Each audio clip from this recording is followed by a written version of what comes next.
tine urombo kukuzivisa kuti pane politician wechikadzi akazvamburwa kuzvambaradzwa zvekuda kutobviswa ziso nemurume angobvunza kuti ko zvakamira sei apa, chii chiri kuitika, ndobva azvamburwa. So panapa ndikusangana nenyaya pari kunzi pakanyorwa kunzi wobvunza kuti chii chiri kuitika pano, wabata vanhu, ndangoti Mwari itai kuda kwenyu ndega ndigone. Linda Masariri, the lead president, posted on a domestic violence issue.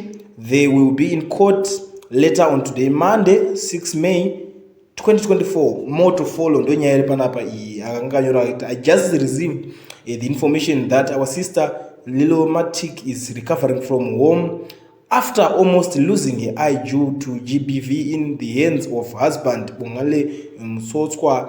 This came after Linda found Bongani having sex with her 22-year-old daughter Cooper.